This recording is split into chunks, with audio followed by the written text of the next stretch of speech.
Paano nga ba bumiyahe from Cebu City to Siquijor ng umaga? Tara, pag-usapan natin yan.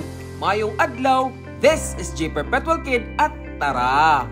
Let's explore Siquijor! Make sure na nasa Cebu South Bus Terminal kayo before 7 AM. Bumili ng bus ticket clearly mentioning na Liloan Port kayo bababa dahil may dalawang buses papuntang south ng Cebu. At yung isa ay hindi papasok malapit sa gate ng Liloan Port. Regular bus fare is 318 pesos. Around 10 to 15 minutes waiting time lang at umalis na kami ng Cebu by 7 AM. By 9:45 AM, may 5 to 10 minutes CR break sa may SOS Place sa Argao. Just pay 5 pesos sa cashier and present this kay Manong para magamit ang CR nila. In fairness, malinis, spacious at may sariling cubicle para jumebs ang CR nila. At nagpatuloy ang biyahe until narating namin ang Liloan Port sa Santander ng 11:30 AM. Bumili agad ako ng ferry ticket worth 120 pesos and paid terminal fee of 15 pesos para sa biyahe ng 12 noon.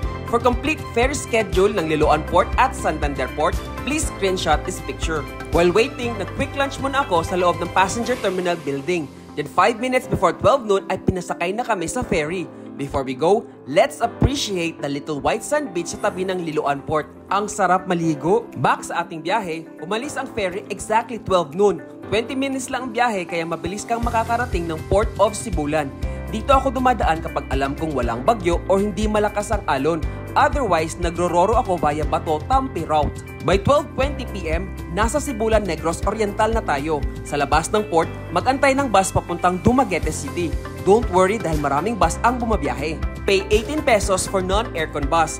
Just inform the conductor na bababa kayo sa bagong ticketing office ng mga barko malapit sa Port of Dumaguete. Before 1 PM, bumili ng ticket sa Montenegro Shipping Lines worth 234 pesos. Dumiretso na sa passenger terminal building ng Port of Dumaguete at magbayad ng 15 pesos terminal fee. At pag nag-announce na pwede na umakyat sa barko, go na at maghanap ng upuan. The Roro will depart Port of Dumaguete at 2 PM and will arrive in Port of Siquijor at around 3:30 to 3:45 PM. In summary, 9 hours kang nasa biyahe from 7 AM at Cebu South Bus Terminal until 4 PM arriving in Port of Siquijor. At eto naman ang summary ng mga gastos mo na umabot ng 725 pesos. Hindi kasama ang car chicharon sa bus at ang lunch.